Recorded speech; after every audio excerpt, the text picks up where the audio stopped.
Hello friends, join our new Telegram channel, Powerful Option for Index and Stock Options, and don't forget to subscribe our YouTube channel to get latest videos.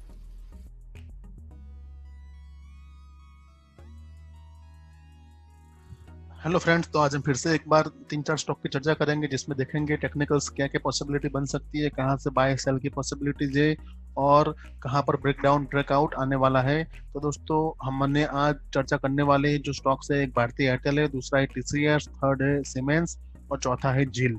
तो ये चारों stock की हम एक के बाद एक चर्चा करेंगे और उसमें देखेंगे क्या पैटर्न बन रही है, कौन सी पैटर्न कहाँ से ब्रेकआउट दे सकती है और उसके साथ साथ कहाँ से हम बाय सेल करेंगे, क्या क्या पॉसिबिलिटीज बनेगी इसमें आगे आने वाले टाइम में, ये सब चर्चा करेंगे। तो दोस्तों, सबसे पहले हम स्टार्ट करते हैं भारतीय एयरटेल। आपके सामने चार्ट है, डेली टाइम फ्रेम का चार्ट है, यहाँ पर देख सकते हो आप। तो दोस्तों, यहाँ पर देखो, सबसे पहले भारतीय एयरटेल एक अच्छा खासा उसमें एक अप ट्रेंड चल रहा था। लास्ट टाइम से अगर देखो तो उसने जो लो लगाया था वो तकरीबन 400 का था, उसके बाद 600 का उसने हाई भी लगाया है। उसके बाद यहाँ कहीं ना कहीं वो साइडवेज होता हुआ नजर आ रहा है। तो यहाँ पर अगर हम एक पैटर्न ड्रॉ करना ट्राई करें तो मुझे यहाँ पर एक सिमेट्रिक ट्रायंगल जैसी पैटर्न दोस्तों दिख रही है। ये देखो, तो एक सिमेट्रिक ट्रायंगल पैटर्न कहीं ना कहीं ब्रेक करेगा एक साइड पे, तो अच्छा खासा मूवमेंट इसमें आपको देखने को मिल सकता है। क्योंकि यहाँ पर एक चीज मैंने नोटिस की है, वो दोस्तों है कि यहाँ पर देखो, आपको एक चीज मैं बता देता हूँ कि कोई भी स्टॉक होता है उसकी 3 फेज होते हैं उसके। कोई भी स्टॉक, कोई भी प्राइस होती है, उसके 3 फेज होते हैं। सबसे पहले होता है एक्यूमुलेशन होता है, जिसको हम बोलते हैं कि जब कोई स्टॉक ऊपर से नीचे आता है और बहुत गिरता है तो एक समय पर उसका एक्यूमुलेशन होता है, वहां पर बाइंग अच्छी खासी बनती है और बड़े फंड हाउस और म्यूचुअल फंड वाले और बड़े बड़े रिटेलर सब इसमें घुसते हैं और अच्छा खासा यहाँ पर बाइंग बनता है और स्टॉक यहाँ से फिर धीरे धीरे करके ऊपर जाता है। फिर एक बार यहाँ पर फिर से वो ऐसे साइडवेज होता है, तो इसको हम क्या बोल सकते हैं, कंसोलिडेशन बोलते हैं या फिर बोलते हैं डिस्ट्रीब्यूशन। तो देखो, उसमें कंसोलिडेशन कब बोलेंगे कि अगर यहाँ से वापस स्टॉक ब्रेक करके ऊपर ऐसे निकलता है तो ये फेज को हम बोलेंगे कंसोलिडेशन। दैट मीन्स अगेन फिर से कुछ लोग जो स्विंग ट्रेडिंग करते हैं वो लोग यहाँ पर घुसेंगे, रिटेलर भी घुसेंगे इसमें, अच्छा खासा एक यहाँ से अप मूव देगा और फिर यहाँ पर फिर से एक बार साइडवेज होता हुआ नजर आएगा यहाँ पर ऊपर के साइड पे। और यहाँ पर से स्टॉक अगर नीचे गिरता है तो ये फेज को हम बोलते हैं डिस्ट्रीब्यूशन। दैट मीन्स जिन्होंने जो फंड हाउस जो बड़े बड़े थे, जिन्होंने यहाँ पर बाय किया था, वो यहाँ पर रिटेलर को यहाँ पर स्टॉक को पकड़ाएंगे और यहाँ से वो निकल जाएंगे। तो यहाँ से एक अच्छा खासा डाउनफॉल आता है। तो ये 3 फेज आप समझ लो पहले। इसको बोलते हैं एक्यूमुलेशन, कि स्टॉक बहुत पिटा हुआ है, वहां से अच्छी खासे बाइंग नजर आती है और स्टॉक ऊपर जाता है ब्रेकआउट देके यहाँ से, और यहाँ पर फिर से साइडवेज होता है, वहां से भी अगर ऊपर जाता है तो इसको बोलते हैं कंसोलिडेशन। और ये अगर यहाँ उससे भी ऊपर जाके यहाँ से अगर नीचे आता है तो इसको बोलते हैं डिस्ट्रीब्यूशन। और अगर यहाँ से नीचे नहीं और ऊपर जाता है तो इसको भी हम फिर से बोल सकते हैं कि कंसोलिडेशन यहाँ पर फिर से हुआ। और अगर यहाँ से ऊपर जाता है तो, बट नीचे आता है, दैट मीन्स डिस्ट्रीब्यूशन, की यहाँ पर जिन्होंने बाय किया था बड़े बड़े फंड हाउस, इन्होंने यहाँ पर प्रॉफिट बुक किया और यहाँ रिटेलर फंसते हैं और यहाँ से वो लोग निकल जाते हैं। फिर से वो वेट करते हैं कि स्टॉक वापस नीचे आए, फिर वापस वो लोग वहां पर एक्यूमुलेशन स्टार्ट करते हैं, बड़े फंड हाउस। ओके, तो ये 3 फेज आप समझ चुके हैं। तो भारतीय एयरटेल में मैं दोस्तों यही चीजें समझाना चाहता था आपको। देखो, यहाँ पर एक अच्छे खासी अप मूव यहाँ पर दिख रही थी हमको। ओके, उसके बाद सिमेट्रिक ट्रायंगल बन रहा है यहाँ पर। तो सिमेट्रिक ट्रायंगल का मतलब दोस्तों दो होता है कि वो ट्रेंड कंटिन्यू भी कर सकता है, ट्रेंड रिवर्स भी हो सकता है। और यहाँ पर अगर हम चीजें देखें तो जो प्रीवियस जितना भी वॉल्यूम था यहाँ पर, तो ये जो ट्रायंगल जब से बनने चालू हुआ है वहां पर वॉल्यूम थोड़ा अच्छा खासा दिख रहा है। यहाँ पर देखोगे तो बड़ी बड़ी यहाँ पर कैंडल्स दिख रही है वॉल्यूम की। यहाँ पर देखो, ये रेड कैंडल मतलब बाइंग साइड पे भी अच्छी खासी वॉल्यूम है और सेलिंग साइड पे भी अच्छी खासी वॉल्यूम दिख रही है। तो अब हम वेट करेंगे कि अगर यहाँ से वो नीचे आता है तो हम इसको कंसिडर करेंगे कि ये है डिस्ट्रीब्यूशन फेज और यहाँ पर आपको यहाँ से सेल करना है और आपको प्रॉफिट लेना है। यहाँ पर अगर इंट्राडे करते हो तो इंट्राडे के लिए 2% के लिए जा सकते हो आप जब भी ब्रेकआउट आता है। अगर स्विंग ट्रेडर हो तो अच्छी खासी मूवमेंट मिलेगी। और अगर ऊपर के साइड पे ब्रेक करता है तो हम समझेंगे कि this was the consolidation phase and यहाँ से स्टॉक अच्छा खासा ऊपर भी मूवमेंट देगा। ये जो हाई है वो हाई ब्रेक करके भी यहाँ से जब भी ब्रेकआउट आएगा तो ये हाई तक तो पहुंचेगा और उसको ब्रेक भी करेगा। ये दोस्तों पक्का है कि अगर उसने ऊपर की साइड पे ब्रेकआउट दिया भारतीय एयरटेल ने, तो जो हाई था 607 608 का जो ऑल टाइम हाई था, वो यहाँ पर ब्रेक करने का ट्राई करेगा और यहाँ से निकलेगा 580 के ऊपर या 570 के ऊपर। तो we will wait for buying.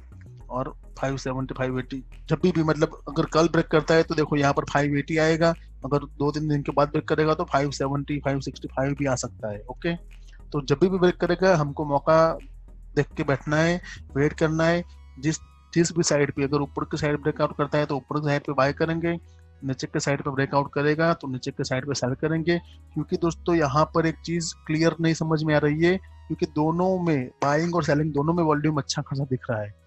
अगर बाइंग का वॉल्यूम अच्छा खासा दिखता और सेलिंग का इतना अच्छा नहीं दिखता तो हम सीधा सीधा क्लियर हमको समझ में आ जाता कि ये है कंसोलिडेशन फेज और यहाँ पर बाइंग हो रही है और यहाँ से वापस ऊपर जाता। बट यहाँ पर सेलिंग में भी देखोगे तो बड़ी बड़ी कैंडल इधर भी दिख रही है। बट अगर आप कंपेयर करो तो कहीं ना कहीं बाइंग की कैंडल एक दो मुझे ज्यादा दिख रही है जो बड़ी कैंडल बनी उसमें। तो मैं थोड़ा मेरा मेरा इंट्यूशन अंदर से आ रहा है कि कहीं ना कहीं ये स्टॉक और भी बुलिश होगा और फिर से आपको ऑल टाइम हाई दिखा सकता है ये स्टॉक इधर से ब्रेक करेगा तो कहीं ना कहीं मैं थोड़ा मेरा झुकाव, I am biased for long side. Okay, मेरा झुकाव थोड़ा लॉन्ग साइड पे है, बट कुछ नहीं बोल सकते। अनसर्टेनिटी दोस्तों मार्केट में रहती है। यहाँ पर ऊपर आके भी यहाँ टच करके वापस रेजिस्टेंस फेस करके नीचे ब्रेक कर सकता है। तो वी नीड टू वेट कि कहाँ पर ब्रेक डाउन आता है या ब्रेकआउट आता है, उसी हिसाब से हम बाय और सेल करेंगे दोस्तों। तो ये था भारतीय एयरटेल का एनालिसिस। अब दोस्तों हम देखते हैं दूसरा चार्ट हमारा है टीसीएस का। तो टीसीएस देख लेते हैं। देखो टीसीएस में दोस्तों क्या हुआ, यहाँ पर एक अच्छा खासा अप मूव आया, बट काफी टाइम से ये देखो साइडवेज टाइप ही था और यहाँ पर एक अच्छे खासे डाउन ट्रेंड भी था। और टीसीएस ने कल बहुत ही बढ़िया, उसने एक बहुत ही बड़ी कैंडल बना के दिया है, यहाँ पर बहुत ही बड़ी ग्रीन कैंडल बनी है, बुलिश कैंडल। और प्रीवियस उसका जो रेजिस्टेंस था वहां पर आके ही रुका है, जहां से वो गैप डाउन यहाँ पर हुआ था वहां पर ही बार बार रेजिस्टेंस फेस कर रहा है। तो अगर यहाँ पर मैं एक देखो हॉरिजॉन्टल लाइन में ड्रॉ करता हूँ तो दोस्तों मुझे यहाँ पर एक पैटर्न दिख रही है, वो सिंपल पैटर्न है कि ये कप एंड हैंडल पैटर्न दिख रही है मुझे। तो कहीं ना कहीं कप एंड हैंडल पैटर्न का ब्रेकआउट ऊपर की साइड पे देगा तो यहाँ पर अच्छा खासा मूवमेंट दे सकता है टीसीएस।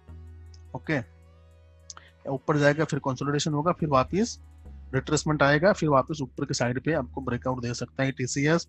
बट इसमें थोड़ा संभल के रहना, क्योंकि यूएस ने H1B वीजा पे बैन करके रखा है आजकल, तो शायद उसकी वजह से इसमें वॉलेटिलिटी थोड़ी ज्यादा रह सकती है।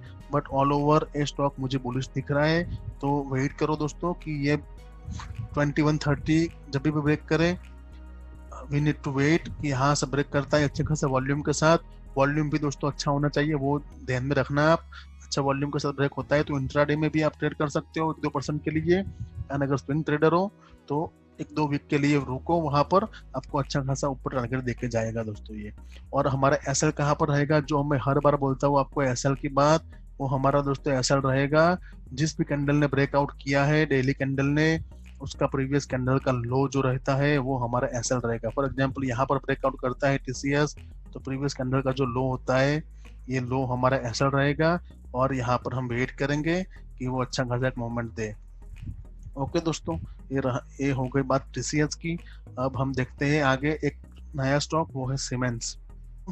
आपके सामने सीमेंस का चार्ट आ गया है। यहाँ पर देखो सीमेंस का भी वही सेम डेली टाइम फ्रेम में चार्ट है, सीमेंस इंडिया लिमिटेड। यहाँ पर सीमेंस में दोस्तों काफी टाइम से एक अच्छी खासी गिरावट थी, उसके बाद दोस्तों स्टॉक काफी टाइम से साइडवेज दिख रहा है वो हमको, और कहीं ना कहीं एक डिसेंडिंग ट्रायंगल पैटर्न बनती दिख रही है। यहाँ पर अगर देखो तो डिसेंडिंग ट्रायंगल बोल सकते हो इसको, या फिर अगर मैं इसको थोड़ा यहाँ से ड्रॉ करूँ लाइन ऐसे करके तो मुझे एक फॉलिंग वेज भी हम उसको बोल सकते हैं, बट क्लियर एकदम क्लियर फॉलिंग वेज नहीं बोल सकते।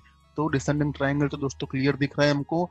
डिसेंडिंग ट्रायंगल नेचर में दोस्तों बेरिश होता है, क्योंकि जो उसका हाई होता है स्विंग हाई वो प्रीवियस हाई से नीचे ही होता है, मतलब जो हायर लो ही होता है। हर बार देखो जो लोअर हाई बनता है, जो हाई बनता है उसके बाद फिर दूसरा लोअर हाई, फिर लोअर हाई, फिर यहाँ पर देखो लोअर हाई और फिर वापस रिजेक्शन आके हुए जाएगा, फिर ऐसे लोअर हाई। तो कहीं ना कहीं जो हाई बनता है वो हर बार प्रीवियस स्विंग हाई से नीचे बनता है।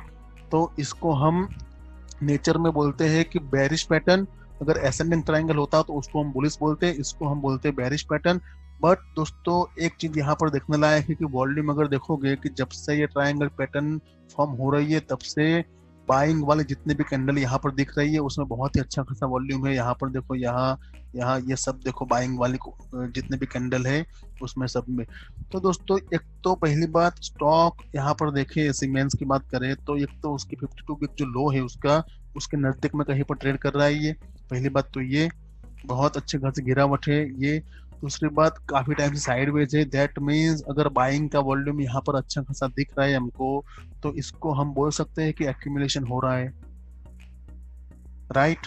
हम इसको बोल सकते हैं ना कहीं एक्यूमुलेशन हो रहा है यहाँ पर, कहीं ना कहीं बड़े फंड हाउस और जो एफआईआई वाले जो इंस्टीट्यूशन वाले वो बाय करते होंगे, ऐसा हम मान सकते हैं। क्योंकि वॉल्यूम दोस्तों देखो मैं नहीं बोल रहा हूँ बट वॉल्यूम अगर यहाँ पर देखोगे तो आप खुद समझ जाओगे कि जितने भी टाइम पे बाइंग हुआ है उसका वॉल्यूम बहुत ही बढ़िया रहा है जबकि सेलिंग हुआ है। ओके, सेलिंग का वॉल्यूम कंपेयर करो बाइंग्स के वॉल्यूम से तो बहुत ही बढ़िया वॉल्यूम दिख रहा है बाइंग साइड पे। तो कहीं ना कहीं मुझे इंट्यूशन हो रहा है कि कहीं ना कहीं एक टाइम पे ब्रेक करेगा और बहुत ही अच्छा खासा मूवमेंट आपको ऊपर के साइड पे दे सकता है। क्योंकि दोस्तों worst is over for siemens, उसको जितना गिरना था उतना गिर चुका है। उसने अभी रिजल्ट दिया था प्रीवियस रिजल्ट, तो रिजल्ट भी ठीक ठाक ही था उसका सीमेंस का। अभी लगभग लास्ट 2 वीक 1 वीक पहले रिजल्ट था सीमेंस का तो वो भी ठीक ठाक रिजल्ट था, थोड़ा कम आया था, इनलाइन नहीं था, बट फिर भी स्टॉक्स जितना टूटना था उतना टूट चुका है और वॉल्यूम भी अच्छा खासा दिख रहा है। तो इसको हम बोलेंगे एक्यूमुलेशन फेज। और अगर बाइंग साइड पे अपॉर्चुनिटी मिलती है यहाँ ब्रेकआउट के टाइम पे तो बाय करो, प्रीवियस कैंडल का लो एसएल लगाओ और अच्छे खासे टारगेट के लिए रुको यहाँ पर। अगर टारगेट की बात करें यहाँ पर तो अगर टारगेट हम देखें यहाँ पर तो ये जो टारगेट था यहाँ तक तो आपको लेके आ सकता है दोस्तों 77 1470 1460 1450 पकड़ते हैं हम। 1450 का टारगेट दोस्तों रहेगा अगर ये 1100 या कितना 1150 के ऊपर निकलता है अच्छा खासा ब्रेक करके तो 1450 तक का टारगेट आपको इजीली देके जाएगा। मैंने 1150 बोला, दैट मीन्स अगर यहाँ से ब्रेक करता है तो 1150 का हम सोच सकते हैं। बट अगर यहाँ पर आएगा तो दोस्तों वो वैल्यू नीचे आती है, देखो 1120 का यहाँ पर अगर यहाँ से ब्रेक करेगा फॉर एग्जांपल, हमें ऐसे चलो यहाँ पर ब्रेक नहीं किया बट यहाँ पर वापस वो नीचे आया ऐसे करके फिर यहाँ पर ब्रेक किया तो यहाँ पर 1120 की वैल्यू आती है। तो we need to buy from here, 1120 के लेवल से बाय करना पड़ेगा और ऊपर जाएगा। तो मैं आपको एग्जैक्ट लेवल नहीं बता सकता कि कौन सा लेवल से बाय करना है बट आपको ये चीज आपके मशीन में आपका जो चार्ट है उस पर ड्रॉ करके रखनी पड़ेगी, आपको वॉच लिस्ट में रखना पड़ेगा और आपको देखना पड़ेगा कि कभी भी ब्रेकआउट आता है वो प्राइस पे आप बाय करो। ओके दोस्तों, अब हम चौथा स्टॉक है हमारा उस पर जाते हैं जिसका नाम है दोस्तों झील। अब हम झील देखेंगे, देखो यहाँ पर झील में बहुत ही बढ़िया पैटर्न दिख रही है बट इसमें दोस्तों बेयरिश पैटर्न है तो we will look for the selling side. यहाँ पर देखो क्लियरली डेली टाइम फ्रेम है झील का भी, जी एंटरटेनमेंट लिमिटेड। ओके, एक शॉर्ट टर्म हम बुलिश बोल सकते थे झील को कि एक short term bullish up trend में था झील। उसके बाद दोस्तों एक ऐसी पैटर्न दिख रही है आपको inverse cup and handle pattern, एक अप ट्रेंड के बाद inverse cup and handle, that means trend reversal. तो ये शॉर्ट टर्म जो ट्रेंड था उसका अप उसको रिवर्स करते हुए कहीं ना कहीं मुझे लगता है कि ये ब्रेक करेगा और कहीं ना कहीं ये लेवल तक आपको मौका देखने को मिल सकता है ये। ओके, ये जो था प्रीवियस ये फर्स्ट तो ये टारगेट रखना पड़ेगा आपको क्योंकि यहाँ पर देखो बार बार ये टारगेट जो यहाँ पर देखो सपोर्ट ले रहा था बार बार, तो एक ही टारगेट रहेगा। ये टारगेट अगर ब्रेक करता है तो फिर हमारा दूसरा टारगेट ये रहेगा और इसके नीचे फिर ये लास्ट वाला। ओके, तो कहीं ना कहीं मुझे ये बेयरिश पैटर्न बनती दिख रही है। यहाँ पर इनवर्स कप एंड हैंडल यहाँ पर क्लियर दिख रहा है, एक शॉर्ट टर्म अप ट्रेंड के बाद inverse cup and handle, that means trend reversal. Okay, तो ये जिन में दोस्तों ये पैटर्न है। आपको ये सब चीजें आपके चार्ट पे आप जहां पर भी देखते हो investing.com चार्टिंग और आपके जो भी ब्रोकर है चार्टिंग ब्रोकर है उनमें देखते हो तो आपको ये सब चीजें ड्रॉ करके रखनी पड़ेगी और आपको वॉच लिस्ट में रोज देखना पड़ेगा कि कभी भी ब्रेकआउट देता है उसके बाद आपको बाय और सेल करना है। अगर इंट्राडे प्लेयर हो आप तो उस हिसाब से इंट्राडे में भी आप प्लान करो, जिस दिन ब्रेकआउट या ब्रेकडाउन देता है उस दिन आपको बाय और सेल करना है। और एसएल आपके रिस्क एपेटाइट के हिसाब से 1% का एसएल तो मिनिमम रखना ही पड़ेगा आपको क्योंकि आजकल वॉलेटिलिटी बहुत है। तो इतने वॉलेटिलिटी में छोटे एसएल तो बहुत इजीली चले जाते हैं। तो दोस्तों ये चीज़ थी आज के एनालिसिस में। ये 4 स्टॉक्स मुझे अच्छे लग रहे थे। मैं एनालिसिस में चार्ट रीडिंग कर रहा था प्रीवियस नाइट में, तो मुझे मेरे दिमाग में आया था, तो मैंने सोचा कि आपको भी एक बार वीडियो के जरिए बता दूं। तो अगर आपको भी इससे फ़ायदा होता है तो I will be the most happiest person. Okay दोस्तों, वीडियो अच्छा लगता है तो शेयर करो, लाइक करो, हमारे यूट्यूब चैनल को सब्सक्राइब करो अभी तक आपने नहीं किया है तो। थैंक यू दोस्तों।